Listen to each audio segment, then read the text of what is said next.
Kryetari ASH Zjadin Sela dorëzoi në kuvend një propozim të ri të ligjit për përfaqësim të drejtë dhe adekuat.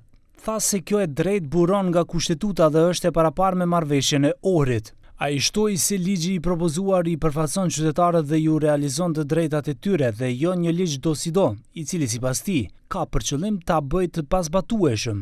Sipas tij, ky ligj është kauza e ASH-s me të cilën kanë bërë edhe fushat në 2020 që është e drejtë e qytetarëve dhe jo e aktorëve politik dhe e qeverisë dhe si e tillë duhet të respektuar. Përveç përfaqësimit etnik, është i paraparë edhe përfaqësimi gjinor. Përveç përfaqësimit gjinor, është i paraparë edhe përfaqësimi i njerëzve me nevoja të veçanta. Kuptohet në këtë ligj që ligjësia është në disa kushte që parashihen.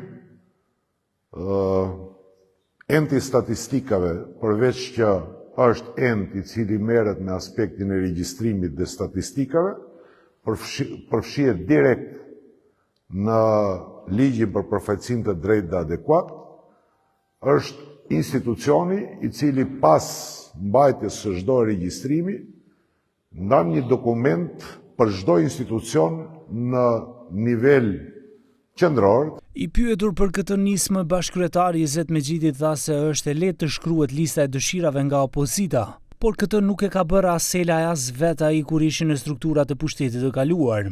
Mexhiti bëri thirrje që ligjin e dorëzuar nga qeveria ta mbështesin gjithë deputetët shqiptar për të arritur votimin e dyfish të shumicës e etniteteve jo shumicë, forme e njohur si badenter. Edhe zoti Sela kemi pas shumë mundësi të kalumen, por nuk kemi pas zgjidhje, nuk kemi sjell ligj për përfaqësimin adekuat.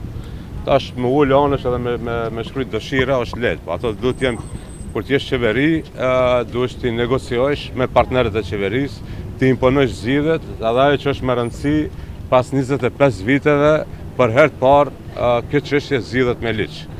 Pra ligj për përfaqësim adekuat të shqiptarëve në administratën shtetërore dhe publike.